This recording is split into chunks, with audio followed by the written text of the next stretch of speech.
Welcome back into this Halloween edition of the Friday Night 360 AZ preview show. Haley Stasiak and Jordan Ham, joined now by Cienega head coach Pat Nugent. Coach, a close loss to Ironwood Ridge last week to close out the regular season.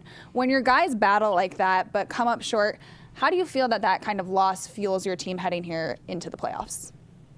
Well, it was a tough loss playing for the league title. Our seniors hadn't lost a game in 3 years at home. So we played well, but we had 4 turnovers and kind of gave up 2 big plays late in the game. So it was kind of shocker, and it was a hard loss. And, we got to lick our wounds and know we're in the playoff. And nothing changes our goals that we set for ourselves at the beginning of the year, and that's to compete for a state title. So we're in the playoffs. We got a different road than we thought we'd have, but we got to go out and play football Friday night.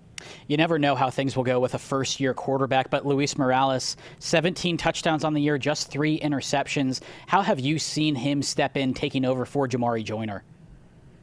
Just a leader. We knew he wasn't going to be the athlete Jamari was, but we knew leadership-wise he'd make the proper reads, and he'd do everything what we asked him to do. Going into the other night, he only had 1 interception all year. That's pretty good for a kid who never played.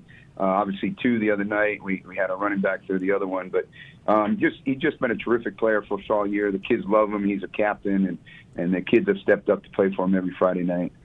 You've got a pretty veteran team this season, made up a lot of senior playmakers. How is that experience? How do you feel that helps this team? Well, these guys have been great in our program for 4 years. They've going into this year, they only lost 1 time as a group, and that was last year's state semifinals. So we knew this was a senior class that we were counting on for the last few years, and they've stepped up. And other than the other night, in a couple of minutes, they've really played great football the whole year. And we played Centennial. Thought we did pretty well the first half. We made a couple mistakes, but this group's been special for a long time, and we're hoping we can continue to play with these guys that have been a special group. The last 2 seasons, you've made it to those state semifinals, but come up short. Last year, a tough one to Notre Dame Prep, lost there. What is your message to these guys ahead of this year's playoffs to kind of get past that semifinal game? Well, they're hungry. When you get that close, you taste it, but you just can't get over that final hump. And this group is preparing for that. They've done it a bunch of times, and they've put themselves in a situation. And 2 years ago, we got beat up a little bit by Centennial. And then this last year, and we were right there into the final minute of the game. So hopefully we can move on, but we know we got some hurdles in front of us, so it's not going to be easy. That first hurdle is Marana. You guys have had some really good games when these 2 teams take the field the past couple of years. Just what do you see out of the Tigers this year? Well, number 5, Trenton Bourguet has been a star in that school for the last 3 years, and unfortunately this will be the 4th time we've seen him in 2 years. So, you got to shut them down. They're a group of guys that have really built their program this year, and Coach Ramirez, who's new to the program, really did a great job taking over from Andy Hinton. But, like I said, they're going to focus everything they can on their senior quarterback who's close to setting a Southern Arizona record in passing, and we've got to figure out a way to shut them down for the 4th time.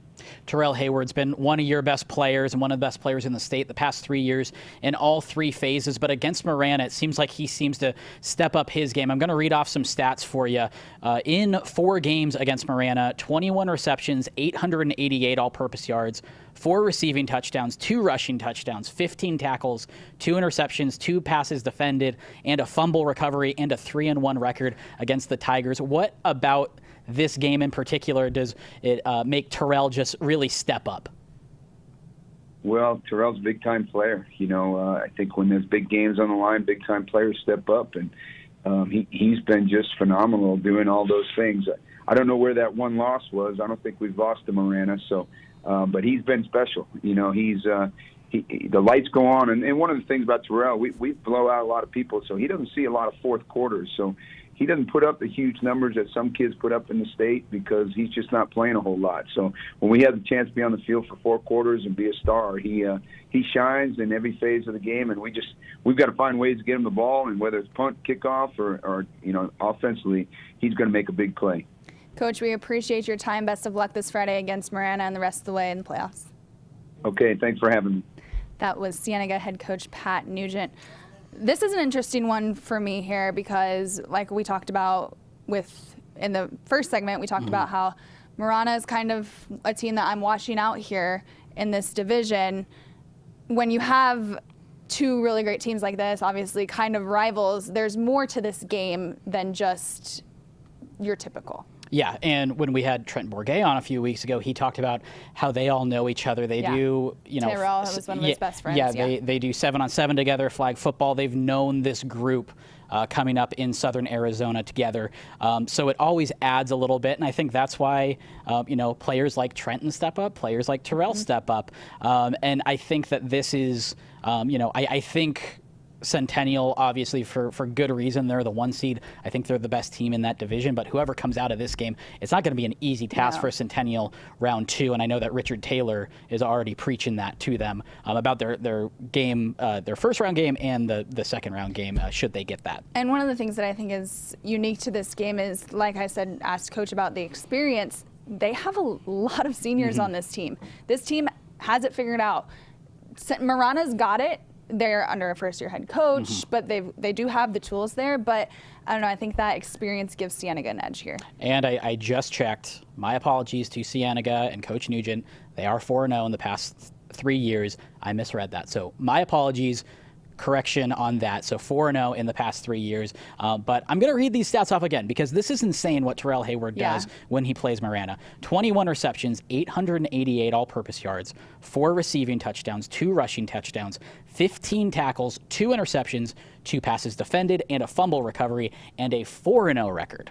So just unbelievable stuff.